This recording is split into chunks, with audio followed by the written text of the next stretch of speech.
Um, I love Toastmasters because some of you are already evaluating me. And you're getting ready to send me the feedback because you're starting to count the number of ums that have fallen from my lips. I love Toastmasters because of your leadership, especially your CEO, Dan Rex, who epitomizes sophisticated elegance and polished professionalism. I mean, look at him. His hair has not moved since 1977. And I'm intimidated. I'm losing my hair, and I'm growing it in places I don't even need it. My only hope is that the hair in my right ear will grow long enough I can comb it up over the top of my head and fake all of you out. I love Toastmasters because of your international leadership, your international president, Deepak Menon, and your board of directors, and obviously the leaders of your 14 regions scattered throughout the world. Why? Because they remind us that, yes, in fact, we become the average of the 5 people we associate with the most, which means we must be willing to pay any price and travel any distance to associate with extraordinary human beings, even online, which means we have to use our passion, creativity, imagination, innovation to continuously meet weekly, twice a week, if necessary, in our Toastmasters Club meetings to continuously support one another and help one another become the best versions of ourselves. You know, I love Toastmasters because when you go to a club meeting, obviously you don't spend your time wondering where you're going to be and trying to figure out what could happen if you do this. You spend less time preparing a speech and more time preparing yourself to speak because you focus in on what you can do right now.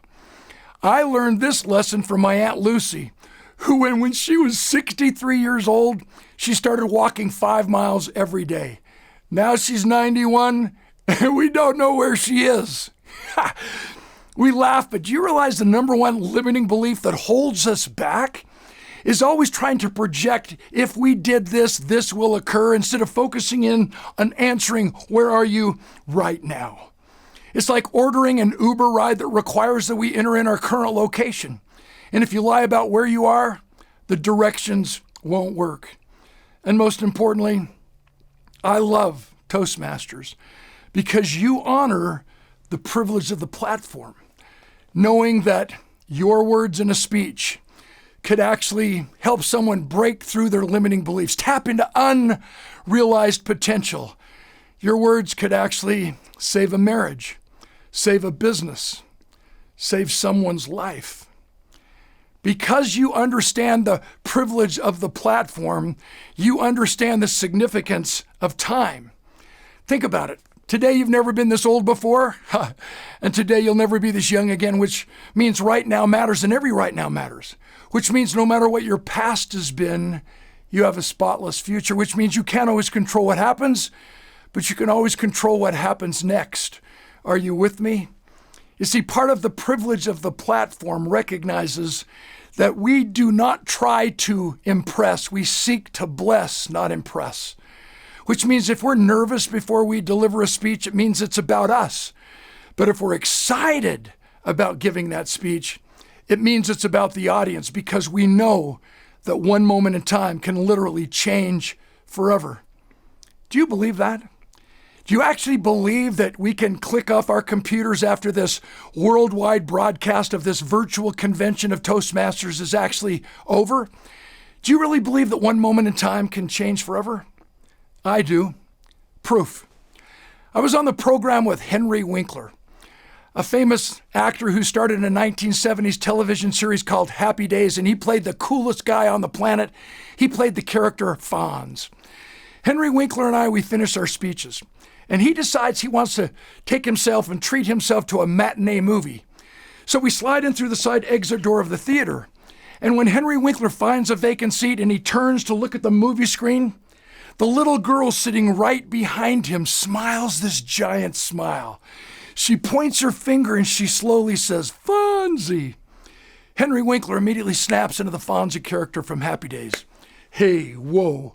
And the lady sitting next to the little girl passes out. Henry Winkler milks the moment. Whoa, I thought this only happened on TV drama. Hey, how cool is that? Whoa. The theater manager comes out, takes care of the woman's needs. She's lying in the aisle, cold pack on her forehead. She's asked one question. Why did you pass out? She said, my little girl is autistic. And that is the very first word she has ever spoken in her entire life. Yes, one moment in time can change forever. Not always in a positive way until we learn the lesson. Case in point, I played American football for 13 years. One day in practice, the dream ended. We had a tackling drill. Coach blew the whistle. Two of us ran into each other full speed. So the only parts of our bodies that made contact, Lyle's helmet collided into my helmet in a violent head-on collision. My right shoulder was smashed into the cutting edge of my fiberglass pads, and we slammed to the ground. When Lyle got off of me, my eye drooped. I had loss of speech. I couldn't talk anymore. My right side was paralyzed, and my arm just dangled helplessly at my side. Coach comes running over. Clark, you all right? What happened? Rakasha from Marosho. He says, whoa, are you from Denver? I'm just kidding. He said, you better just lay there. I said, whoo. A doctor that was present on the field, he came over and he examined me. He pulls the coach aside. He said, Clark's got serious nerve damage. In fact, he might even have serious brain damage. Coach looks at him and says, how will we ever know? Ha! Nice guy. Fast forward. I stayed paralyzed for 14 months. I went to 16 of the very best doctors in all of North America, and 15 of them told me I would never get any better. Have you ever heard that? What happens if you believe it? You never get any better. And my life spiraled out of control until I hit what I thought was rock bottom. I thought I hit rock bottom. We'll come back to that in a moment. Now that I've recovered, I want you to understand 3 questions that are continuously asked of me that I think illuminate what I've learned from this one moment in time. Number 1, they want to know why I kept going to so many different doctors. And the answer is I kept going from doctor to doctor until I found one who believed I would get better. The second question, Clark, what took you so long to recover? The answer is simple. I was asking the wrong questions. You see, I was asking the doctors how to get better when I should have been asking myself, why? And once we answer why, figuring out the how-to becomes clear and simple. Not easy. The hard is what makes it great. We still need to do hard things and put in the work. But once we identify why, figuring out and identifying the how-to becomes clear and simple. And the last question, how did you recover? Relevant to us as speakers, you need to understand that when I was at my lowest point, I was given a cassette tape to listen to by a, quote, motivational speaker by the name of Zig Ziglar. I'd never heard of Zig Ziglar. I thought, whoa, his mom ran out of names. And out of curiosity, I plugged in the cassette tape and I listened to it. He was a storyteller. And I can't tell you any facts and figures that he talked about or taught on that 45-minute speech. But I can share the stories he told, and especially one that inspired me to dig deeper than I'd ever dug before to get back up and go again, believing that you get knocked down 7 times, you get back up 8. Consequently, as I started to get better, I was asked to speak, and I parlayed it into a full-time profession. And Zig Ziglar became my personal mentor, sponsored me in the National Speakers Association back in 1982, and for the next 25 plus years until he passed away, Zig Ziglar was my personal mentor, my coach, my teacher, that most importantly taught me the art of storytelling. As we had our conversations, he would challenge me to examine the experiences in my life and then to extract from those experiences certain life lessons that are worth putting into a polished, packaged, practiced story that I can use in a speech. For example, every single time we go to a Toastmasters Club meeting, we realize that we're coming from a minimum requirement mediocrity, a minimum requirement mediocre society into a room where we're committed and convinced that together we can rise. That if we talk about the right things and support one another, we can actually leave the meeting better than we were when we arrived. So how can I teach that principle from a stage and an amusing example or story from a personal experience? We live in a minimum requirement mediocrity. And every time I get on an airplane, a commercial airline, I'm reminded of this minimum requirement world in which we live. Every single time I get on an airplane, I am force-fed the pre-flight safety demonstration, no matter what. I live in the mountains of Salt Lake City, Utah. I usually have to go from Salt Lake City to Detroit or to Minneapolis or to Atlanta before I go anywhere else, which means I have to listen or be force-fed that pre-flight safety demonstration twice on my way to the destination and then at least twice on my way back. Do any of you listen to the pre-flight safety demonstration when you're on board the plane? If you do, you need therapy. Anybody who has to be taught how to put a seatbelt on should not be allowed in public unsupervised. And yet they continuously force feed it because it's their job. This kills me. Bring your seat up to the most upright and uncomfortable position. Alive, dead. Alive, dead. Alive, dead. I survived a plane crash in 1988. Trust me, when you finally go down, 1.5 inches does not make a difference. And the flight attendants, they lie. They stand up and they say, "We're here for your safety." No, they're not. When you're going down, they are strapped in and screaming just like we are. Just once, I want the flight attendant to give me the microphone so I can share with the passengers what really happens in an emergency experience. Ladies and gentlemen, in the event of a decrease in cabin pressure, a little gold cup's going to conk you in the head. When you stop screaming, brace yourself for a 200 feet per second vertical dive. And if you're traveling with more than one child, pick your favorite. Because you ain't got enough time to make another choice. What happens when we get on an airplane and the flight attendant isn't focused in on minimum requirement mediocrity? He or she is not trying to think outside the lines or think outside the box. They know that what it takes to take themselves to the next level is already inside of them. They just need to trigger more passion, creativity, and imagination. Do we not remember those flights? Do we not remember the flight attendants that make flying fun? Oh, yeah. So I'm flying on a Delta Airlines jet. We're coming into Dallas, Texas, and we hit huge turbulence. We're bouncing all over the sky. We finally land. We bounce. We bounce. Taxi to the gate. Flight attendant comes over the PA system. Welcome to Dallas, Texas. If you enjoyed your flight, tell your friends you flew Delta Airlines. If you did not enjoy your flight, tell your friends you flew Southwest. And we all laughed. And she says, and please remain seated with your seatbelt fastened while Captain Kangaroo bounces us the rest of the way to the gate. That's funny. And is it contagious? Oh, yeah. An elderly woman walking in the aisle right behind me with her cane. She comes to the doorway. You the pilot? Yes, ma'am. Did we really land or did we get shot down?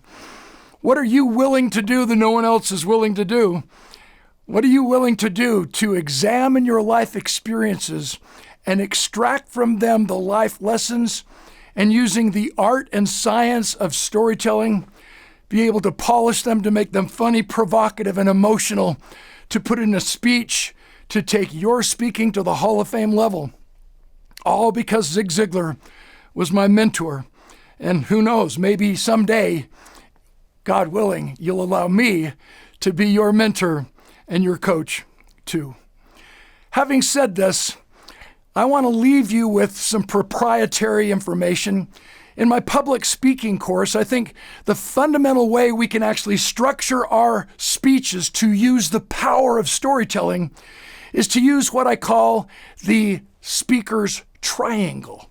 It's an inverted triangle that answers the 3 most popular and important questions that every listener craves the answers to. Number 1, why should I listen to you? It's the credibility piece. Number 2, can I do it too? It's the possibility piece. And how do I do it? How do I get from where I am to where I want to be? It's the usability peace. So to answer these 3 questions and do my best to take you to the next level and leave you in better shape than you were when you signed up for this Toastmasters virtual convention, let's just dive deeper into those 3 questions and let me illustrate them with 3 stories. Question number 1, why should I listen to you, is always answered with a personal experience that expands someone's vision and ability to redefine what's possible. For example, on October 23rd, I had the rare and awesome opportunity to soar to the edge of space in a U-2 reconnaissance aircraft. It required a presidential signature. Not very many civilians get this opportunity. And because it's a classified mission, I can only tell you that at 70,000 feet above the Earth's surface, you see mapped outlines of America. At 80,000 feet, you see more of the world, and at 90,000 feet, you actually tear up and believe you can reach out and touch the face of God. It was a spiritual experience I wish every single one of you could have.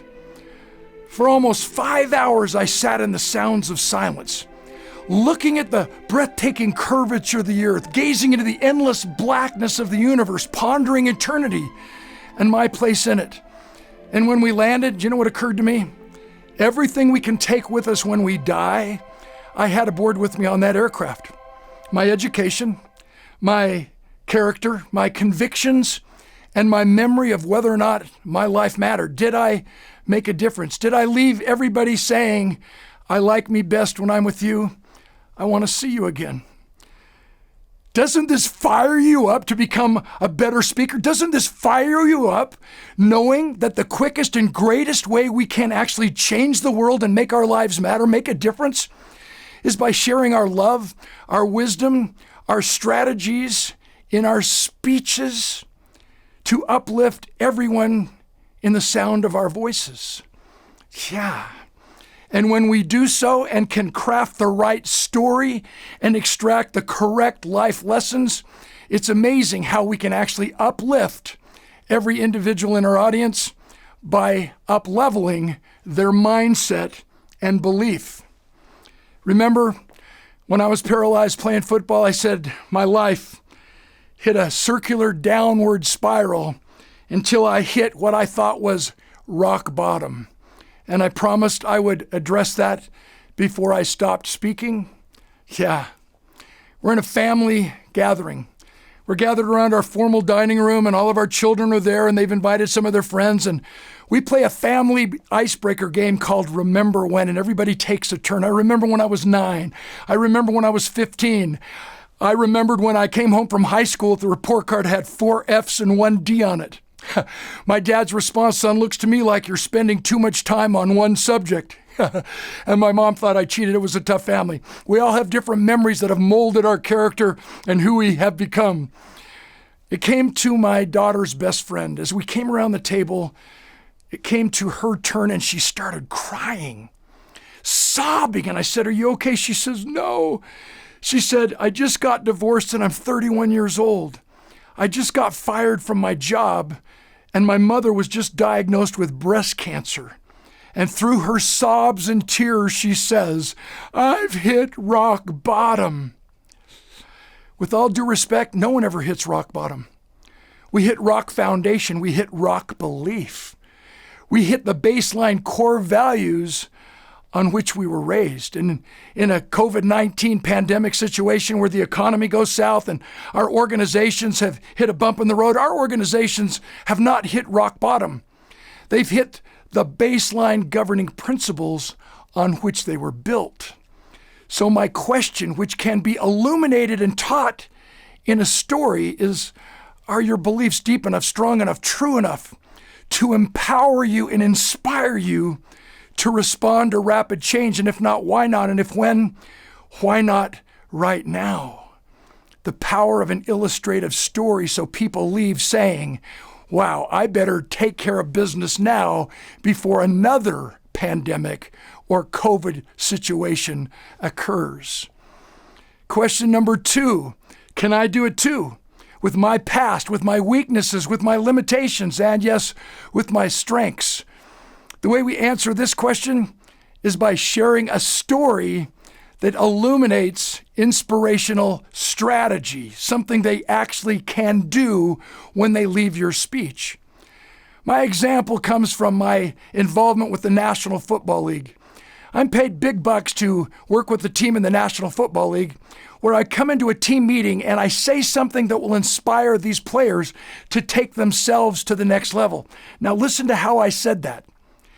You can't coach results, you can only coach behavior. And behavior 100% of the time is created and sustained by through by what we believe. So I'm paid big bucks to say something that will inspire these athletes to take themselves to the next level, somewhat similar to a Toastmasters Club meeting. So I'm inviting you into a typical National Football League meeting where there are 53 elite athletes who collectively represent over $105 million in annual salary. That's sick. So what would you say to them? Question, can you motivate them with money? No. Once you run out of money, you run out of money. Can you motivate them with benefits and bonuses? Absolutely not. Can you motivate them with awards and rewards? No.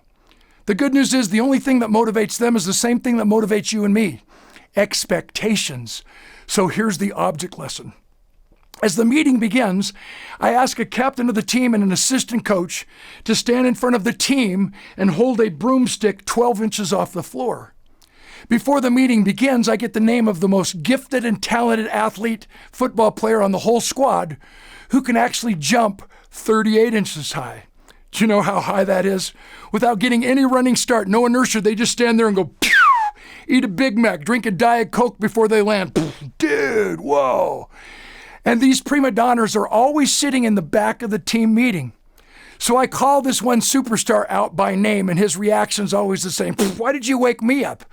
Don't you read my newspaper clippings? Don't you know who I am? So collectively, we have to cheer him to the front of the room, and sure enough, he gets out. It takes him 22 and a half minutes to saunter up to the front of the room, walks like he sat on something hot. Now, superstar prima donna's in front of his teammates, and he's standing there in front of the coach and the assistant coach and the captain holding the broomstick 12 inches off the floor. And I engage him in conversation. Hey, do you think you can jump over that 12-inch high broomstick? His reaction's always the same. Why are you wasting my time? Are you stupid? So I changed the question. Will you jump over this 12-inch high broomstick? His response is always the same. He pacifies me, skips over the bar, stares me down, so now I stare back. And here's where the teaching begins. Why did you only jump 12 inches high when you and your teammates know you can jump 38 inches high?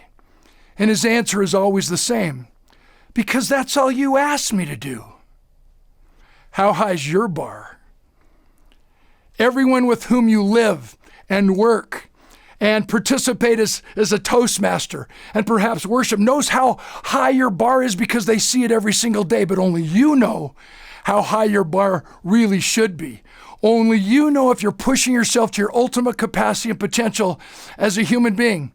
Only you know if you've examined your personal relationships, your professional life, and know if you're committed to attending every single one of your Toastmaster Club's weekly meetings, even in this Zoom call environment where we must stay connected and do whatever we can do to support one another to become the best versions and best speakers we can possibly be.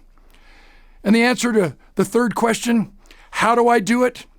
How do I get from where I am to where I want to be? It's the usability, it's the system, the usability piece.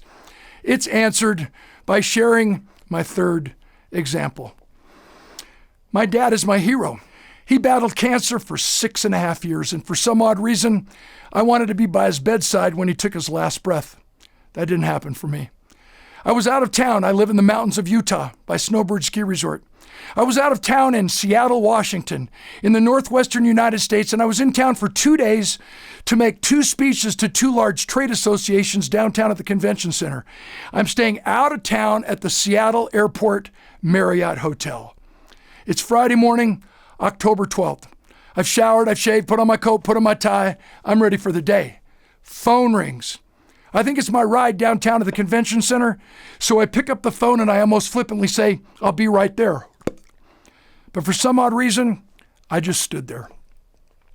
15 seconds of silence later, my younger brother's voice pierces the quietness of the call. Danny? I said, what's up, Paul? He said, Dad died this morning at 7 a.m. I said, whoa. And I sat down on the edge of my bed, and the tears just started to fall. Let me interrupt. I'd give anything to have my dad back one more day. It's too late. I have regrets, and I don't wish regrets on anyone. As an author, I love to interview people, and my favorite interview is always with an elderly person, elderly meaning someone older than me. And they will always tell us, they will always remind us that they do not have regrets for things they did do. They only have regrets for things they did not do.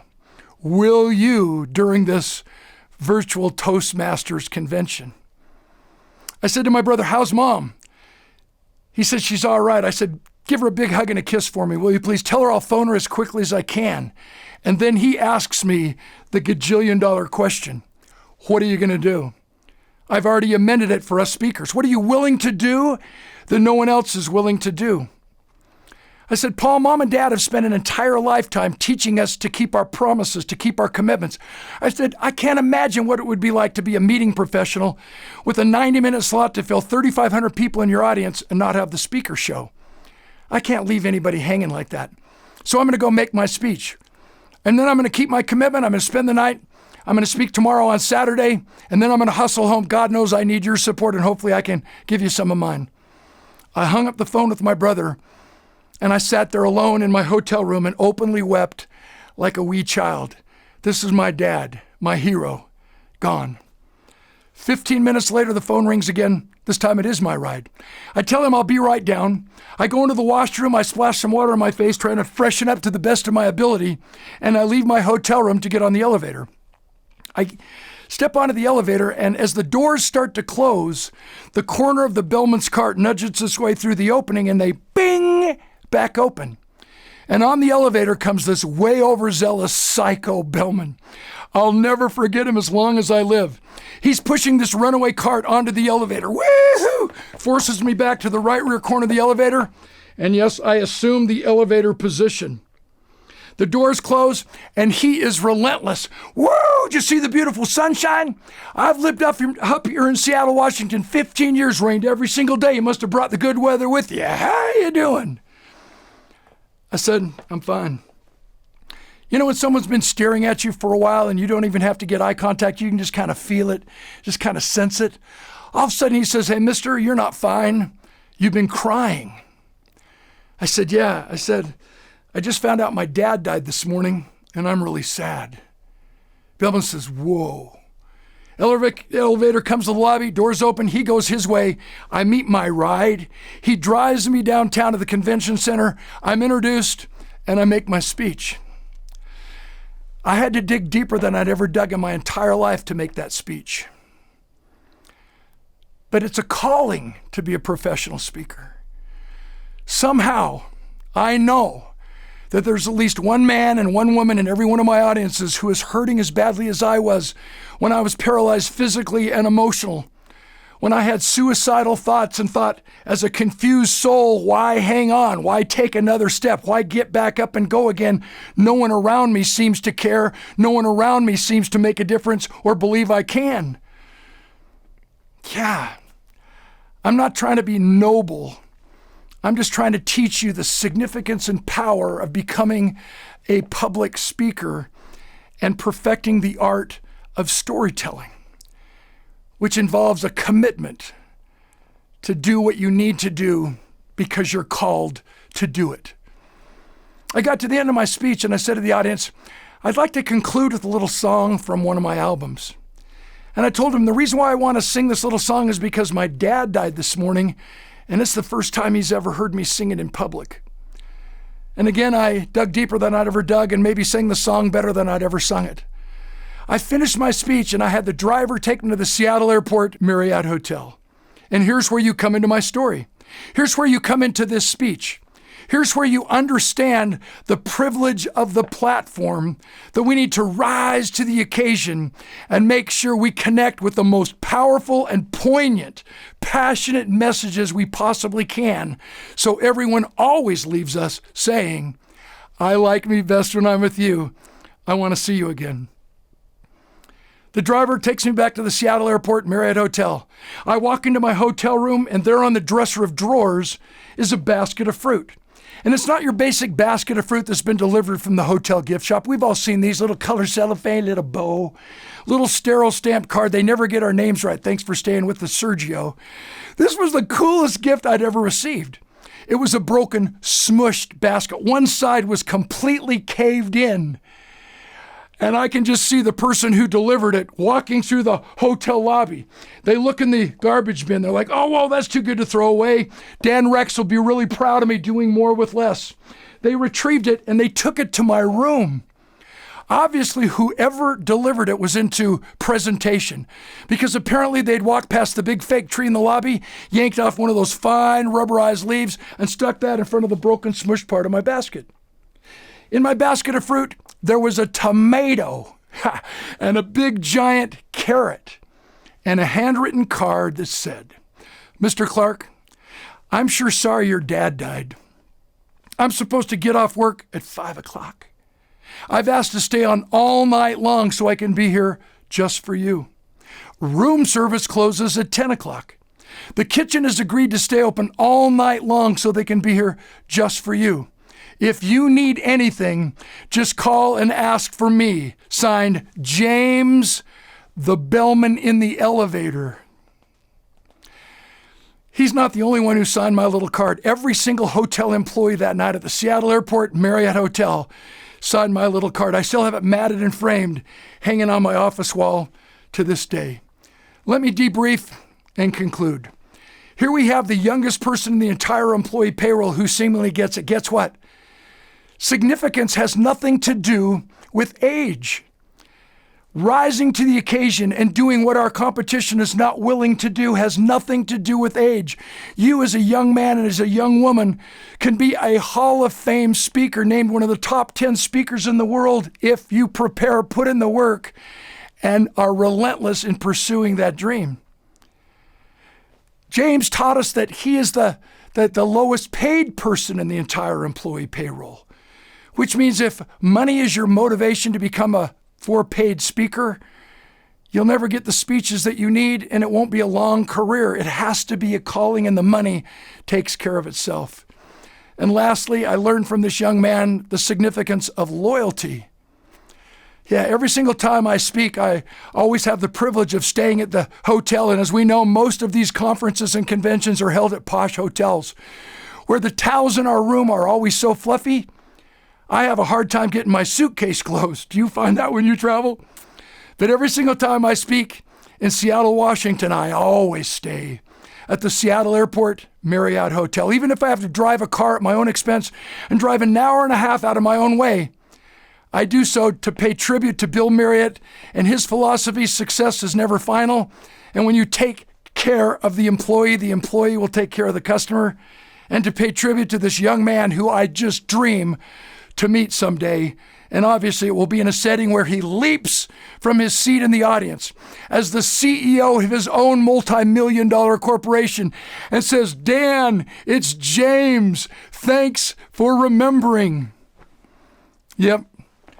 Before I conclude with my last little 30-second vignette, I want to give you a piece of me. I want to send you home with a free gift.